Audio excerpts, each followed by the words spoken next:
All right, let's shift our focus now to the United States of America. Anti-ICE protests have been intensifying in America after back-to-back shooting incidents involving the U.S. federal agents. And in the latest, 2 people were shot and wounded by the Border Patrol agents in Portland. This, remember, comes after a woman was gunned down by an ICE agent in Minneapolis.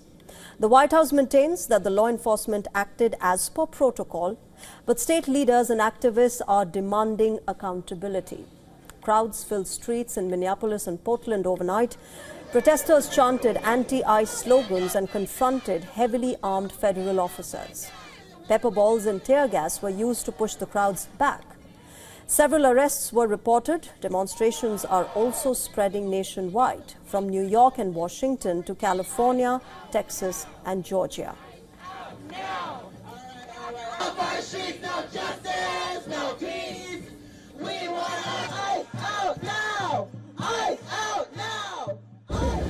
I feel like we're at a turning point. I can't say it enough, but you know, things have got to change, but we're coming together, and if any place, it's going to be Minnesota, or like, get out of here. We don't want you. You have no right to be here. You're destroying our communities. Just leave. Meanwhile, India has also reacted to the deadly shooting. The Ministry of External Affairs said that they're closely following the developments, as they are concerned for a large Indian community in US, including students and professionals. We are closely following the developments in and around Minneapolis shooting. We are concerned, as we have a large Indian diaspora or Indian community, a large Indian community in the United States, including a large number of students. We also have a large number of professionals and other people, so naturally it's a matter of concern for us. The unrest was triggered by the fatal shooting of a 37-year-old woman, Renee Nicole Good. She was shot at by an ICE agent during an immigration operation in Minneapolis.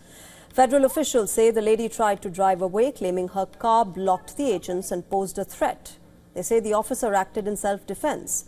In fact, American Vice President Vance doubled down on the self-defense bit, saying that the death of the woman was a tragedy of her own making.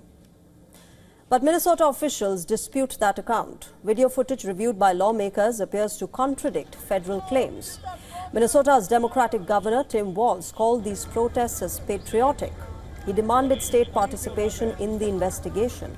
But federal authorities reversed course, blocking state investigators and taking sole control of the probe. Vance called Minnesota Governor Tim Walz a joke. Meanwhile, just a day later, in Portland, Border Patrol agents shot and wounded a man and a woman during what authorities called a targeted vehicle stop. The Department of Homeland Security claims the driver tried to run the agents over. It says an officer fired a defensive shot. Local police say they were not involved. The FBI, meanwhile, is leading this investigation now. The Trump administration says officers are facing rising threats and are enforcing the law under dangerous conditions. The larger picture is that some critics are arguing that federal agents are using excessive force. They call it an aggressive immigration crackdown, with investigations ongoing and protests growing.